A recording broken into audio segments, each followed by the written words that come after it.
나 요한은 너희 형제요 예수의 환난과 나라와 참음에 동참하는 자라.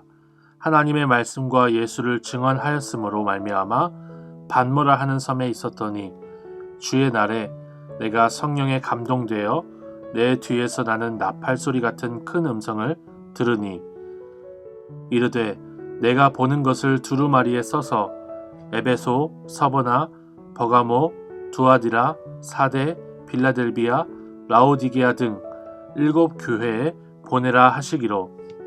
몸을 돌이켜 나에게 말한 음성을 알아보려고 돌이킬 때에 7 금 촛대를 보았는데 촛대 사이에 인자 같은 이가 발에 끌리는 옷을 입고 가슴에 금띠를 띠고 그의 머리와 털의 희기가 흰 양털 같고 눈 같으며 그의 눈은 불꽃 같고 그의 발은 풀무불에 단련한 빛난 주석 같고 그의 음성은 많은 물소리와 같으며 그의 오른손에 7 별이 있고 그의 입에서 좌우에 날선검이 나오고 그 얼굴은 해가 힘있게 비치는 것 같더라. 내가 볼 때에 그의 발 앞에 엎드려져 죽은 자 같이 되매 그가 오른손을 내게 얹고 이르시되 두려워하지 말라. 나는 처음이요 마지막이니 곧 살아있는 자라.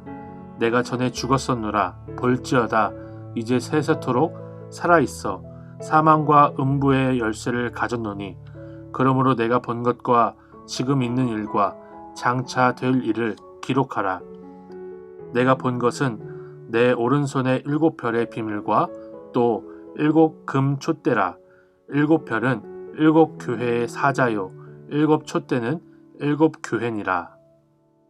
저는 본문의 말씀을 묵상하면서 사도 요한이 이 놀라운 계시록의 말씀을 쓰고 있는데도 불구하고 너희의 형제다, 예수의 환난과 나라와 참음에 동참하는 자다 라고 하는 것을 보면서 참 목회자로서 많은 깨달음을 얻을 수 있었습니다. 사도 요한이 대단한 사람이기 때문에 이러한 계시록을 쓰는 것이 아니라 형제고 동참하는 자인데 하나님께서 이러한 계시를 주시고 사도 요한의 사견이나 그의 권위나 어떠한 것을 사용하시지 않고 오직 하나님의 뜻을 그를 통해서 온전히 증거하신다는 것을 생각해 볼 수 있었기 때문입니다.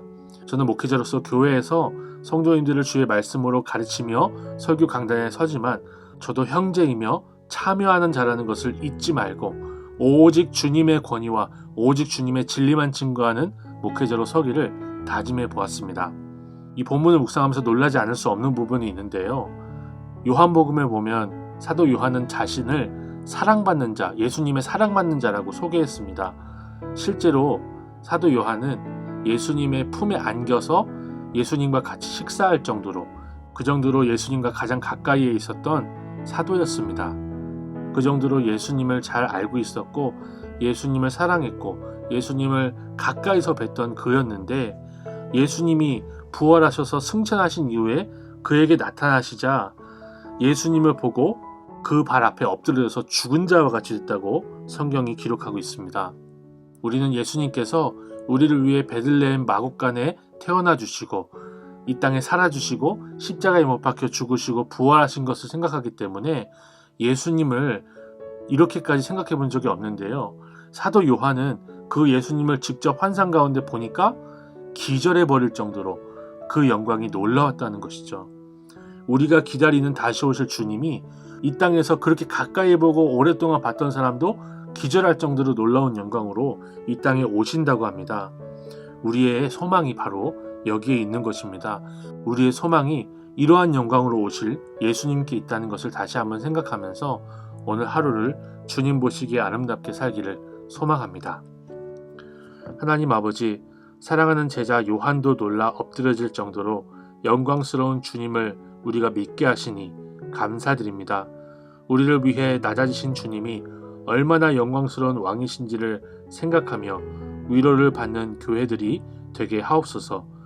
그 오른손에 교회의 사자들을 두신 주님이 그 오른손으로 지금도 여전히 교회들을 다스리고 계신다는 것을 위로로 삼는 우리의 하루가 되게 하옵소서.